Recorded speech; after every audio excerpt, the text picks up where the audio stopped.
up? I got Naskin here with me. This ain't a diss song, but yeah, you know what it is. I'm a cheesehead, y'all niggas cheese whiz. Pittsburgh Steelers, that's nothing. That Super Bowl ring, that's nothing. Pull up in your town when you... Obviously, Ty had a busy night last night. I guess just big picture-wise, what did you think of his performance? Ty played a lot, obviously, which was great for him because he needs to play a lot. He played hard. He was running around. He was trying to make all the calls, and he had the look in his eye like he wanted to go out there and play. So it was fun to watch him run around a little bit. He said he felt he probably should have had, I know he had 10 tackles, but he said he felt he should have had 4 or 5 more. Do you see areas where he kind of missed out there? Yeah, tell him to go on the over, probably about 5.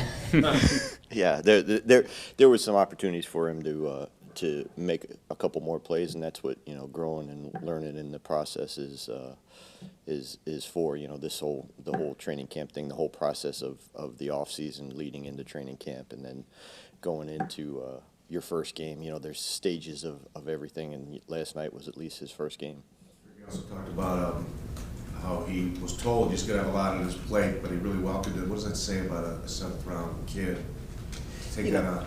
He's kind of been that guy, I think, for, he was a quarterback in high school. He kind of ran around a lot at TCU, and, they play a particular style of defense. So I don't think, guys that do that kind of all their life, when they're 15, 16, 17, then all of a sudden when they get to here, it's a different atmosphere. It's completely different. But, he tries to do things the right way, and that wasn't too big for him last night.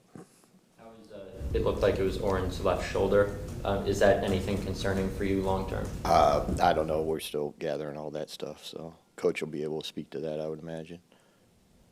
What maybe changed in your view, or that Ty had done, I guess, starting with family night?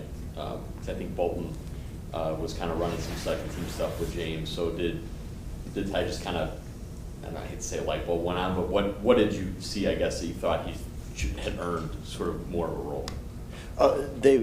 Both those two guys, you're gonna see them a bunch in the preseason. It's just the situations and playing time things. It wasn't really anything specific that where one guy got more reps or less reps or anything like that. It was, it's just the process of the preseason. You only have so many reps to split up, and times when, when you're playing certain guys and not playing other guys. I think that had more to do with it than anything. Was Brady kicking himself for not quite finishing that play there? He probably was. Brady went in there. He played hard. He was running all over the place. So, he would have sent everybody home a little bit earlier maybe, but made it exciting for everybody else. So what do you think you might have in Bolton? He's faster than fast. I mean, he's really fast and made a couple of really good coverage plays downfield last night. Mm-hmm. He's a guy. He and Ty are guys that, they're working through the process. They are distinctly different players, but they do have some intelligence to them. Bolt last night did make some impact plays, and meaning that he caused some more so than made them himself. So, his progression is looking good, and we'll see as preseason continues on down the road, see where he ends up. So, Kirk, you mentioned the process of tackling. Mm-hmm. You've been doing this a pretty long time. Mm-hmm. Has that? I'm not saying you're okay with missed tackles, mm-hmm. but has the expectation changed early in preseason for how many you're going to miss when you're not tackling to the ground in camp like you used to do way back when?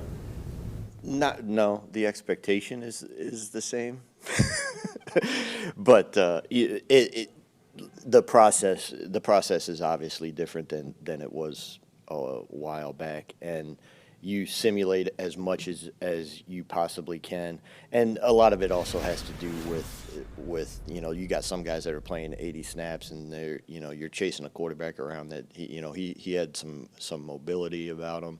There's a lot of different things that go in. I think you keep your expectation where your expectation is, and you're going to get what you what you want out of it. And, the things that we work on every day are the things that the reason that you miss a tackle isn't because you haven't tackled. It's usually an angle approaching up to it.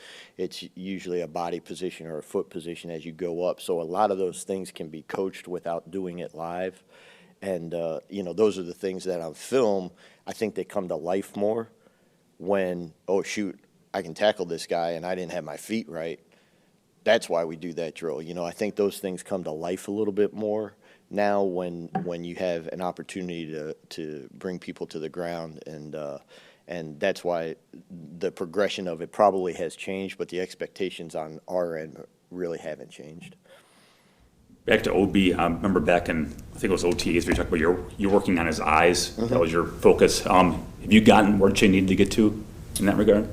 Still working on it. He's progressing that way, but I think none of us are finished products yet, as we shouldn't be, because we're still in August, and the season's coming up, and it's coming up quick, so we need to keep on working on it. But yeah, that's the progression for OB, and then every time he corrects one part of that game, then we give him more and more and more, and that's not just OB, that's pretty much the entire group. We want to make sure that we're giving them things to keep on progressing towards, and that's a big thing for the entire group, is really putting our eyes in the right spot and then trusting what you see.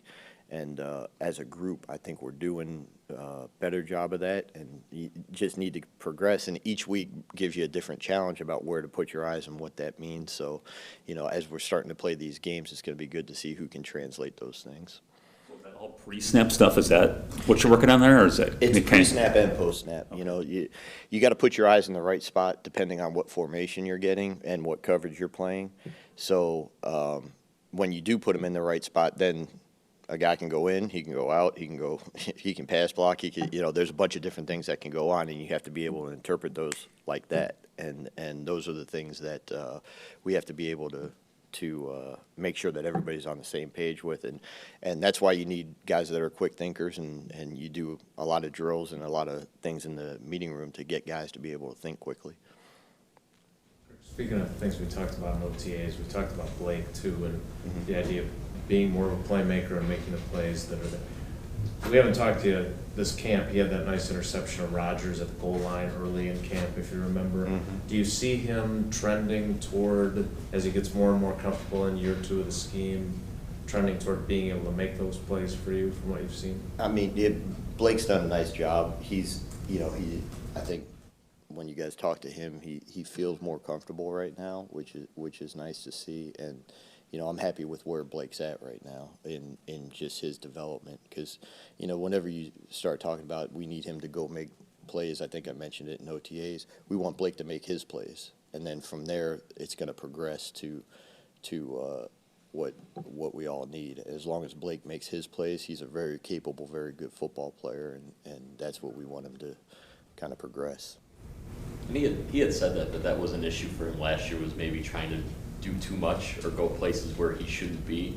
So I guess at this point in a career, is that an unlearning, or is it something where what's the practice like for that? Is it to just kind of stay in your lane and do, like you said, make his play? Yeah, the biggest thing is when you say, hey, just make your plays.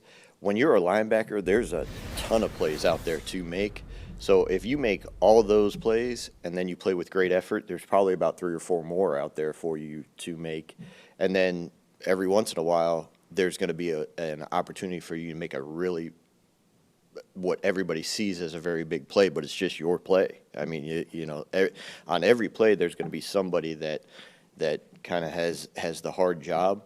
And usually when you have the hard job, the offense is going to figure that out, and they're going to come at you, and that's when you need to go make a play. And, knowing the weaknesses and the strengths of a defense, I think that helps in knowing that, oh, boy, I got action. Here we go. We got action coming my way. And, that's the progression that I think we're going through. Where do you feel James is at as a linebacker? I know on their passing touchdown, it looked like he was trailing a little bit behind. What do you think of how he played last night? Crawford? Yeah. James, it's a progression for him. He's a guy that is playing, has played at a high level on special teams. He's probably in the same progression as some of the younger guys, putting their eyes in the right spot and doing those kinds of things. You know, I like the work ethic there you go, that James brings to the table. And you know, he's a guy with a specific skill set that you know, we'll be able to piece something together for him. And you know, did he make the first tackle on special teams? I think he did, you know, running down there. So he's, you know, he's doing his thing.